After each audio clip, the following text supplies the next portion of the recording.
sheekooyinka murugada leh ee maanka bini'aadanka gilgilaya muddooyinkii ugu dambeeyay waa kuwo ku soo badanayay magaalada xudunta u ah dalkeenna ee Muqdisho. dhacdooyinkaasi waxaa qayb ka ah midda hadda warbixinteenna ay daaran tahay ee ah 5 jir ka sababsaday gacanta adeerka hooyadii ay u dhaxday. aniga haanta dheer soo maro saarnahay moto bajaaj ayaa xaaliyadahay cunugaadii go'dinta sida ay soo waayay. tani waa hooyo Naciima Abshir oo saygeedii uu nolosha dhaafiyay wiilkeedii yaraa. waxa ay ka sheekaynaysaa sida ay u dhacday arrintan argagax leh. dhacdadan waxay igu dhacday shalay anigoo maqan oo isbitaal aaday bas cunug inaa walaashay u dhiigtaa rabay waa u dhiigay balse sida ay igu dhagay wuxuu dhahay ilaa cunug ana haaya ana ku si fiiriyaa u dhahay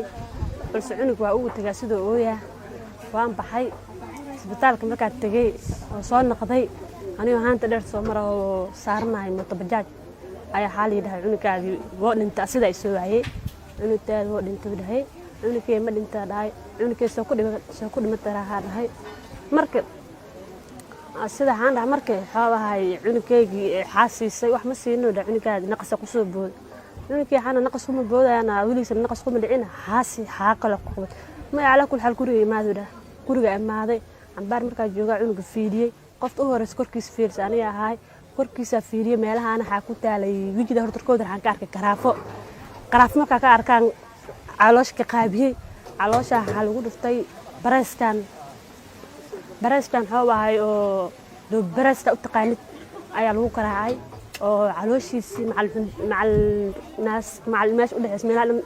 diirmiya ku taalo caloosha ay hurtay hooya ahay marka cunugeygii gacan kar darnaa dishay marka inaa cadaalad inaa loo qabtaan jeclahay wax walba sharciga oo ku tiirsan yahay in wax walba loo sameeyaan jeclahay cunugeygii gacan kar darnaa dishay marka gacan dish inaa duldoogshaa loo qabto loo xukumaan jeclahay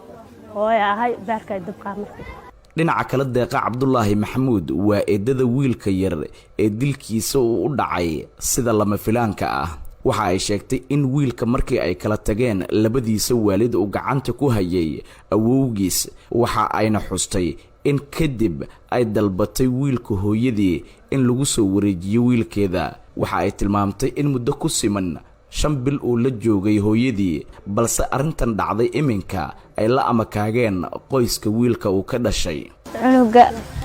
awowgiisa hayay aabiisa ka soo waday hooyadiisa waxay tir cunugayga rabaa wiilka aabiis Maxamed allaha Maxamed oo ilaa cunuga isii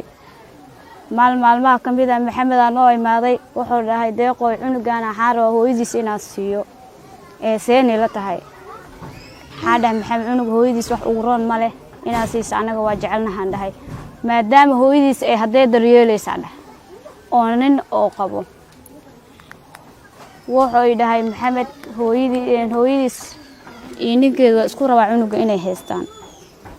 sidii lagu siiyay ka bacdeedna hadda waxaan soo yeertay cunugii waa dhimay cunugii si xun loo dilay waxa ka muuqda la yaabayo walaalkay Maxamed waxaan jecelahay wiilkiisa inuu cadaalad helo. waxdibana ma jiraan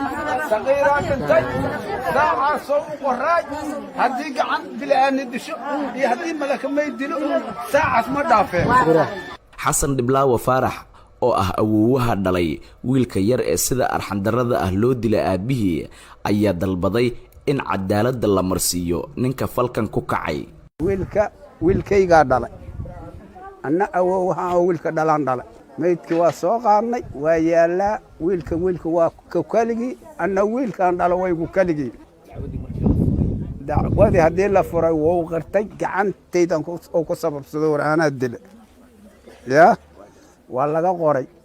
waa laga akhriyay waa qirtay tolkiisii oo yimid iyo tolkaani waa u qirtay in maydka la raacsiyo saasaan jeclaa lahaa fartintaas waxaan diraa wixii islaam oo ashahaata iyo alle weynayo koonkan abuura.